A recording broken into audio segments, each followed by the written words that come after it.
Guys,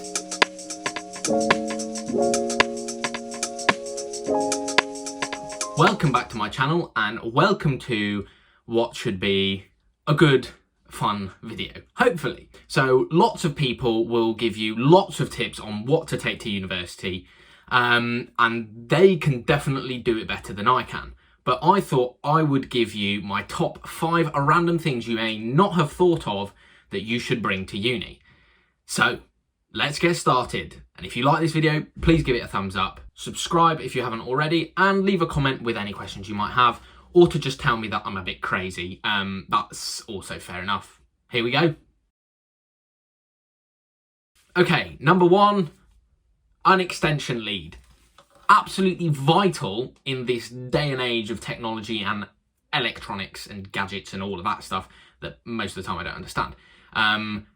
It's really helpful. Plugging in your computer, your phone, and a lamp all in the same place is really helpful.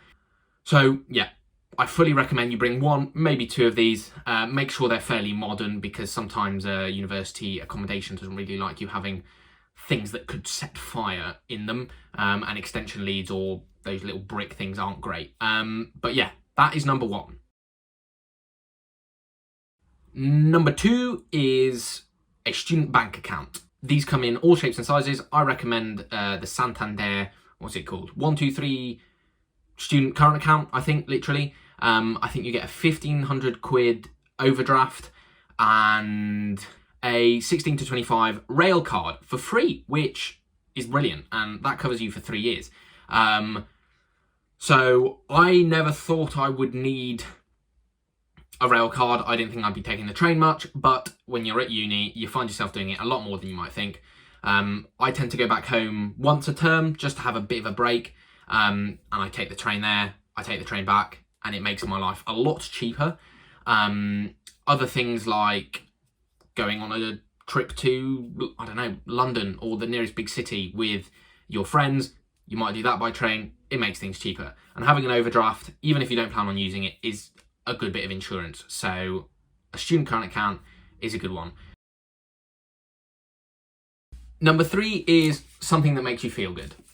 So these books are graphic novels, comic books, that have just a really heartwarming story that I really like reading because they make me feel better.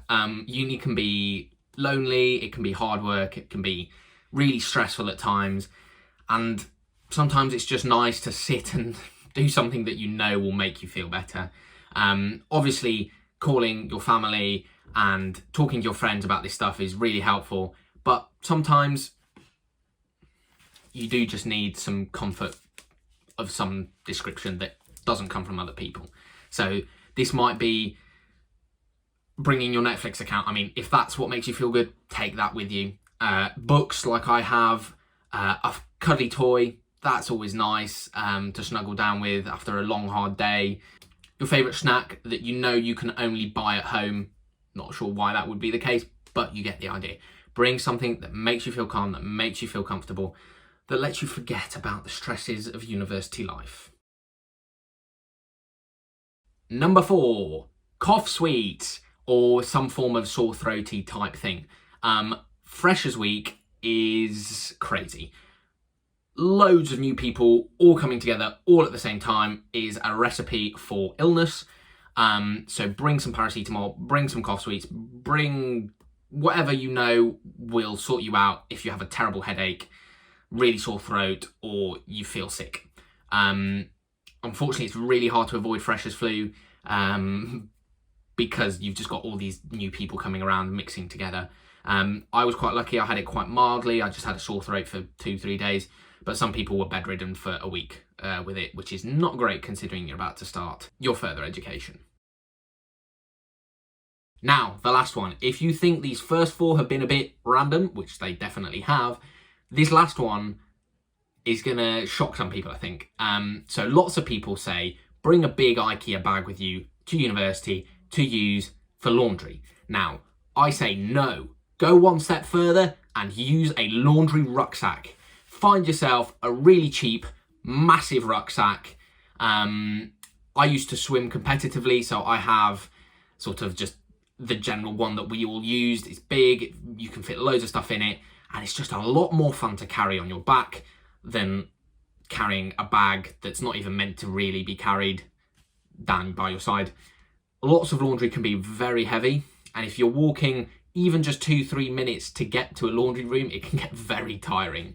So I do recommend a laundry rucksack. Obviously, this is like very low down on priority lists because you can just get away with a bag, but it did make my life a lot easier. So there we go, that's the end of this video. I do recommend you check out more serious lists of things to bring. Your university will send you a kit list.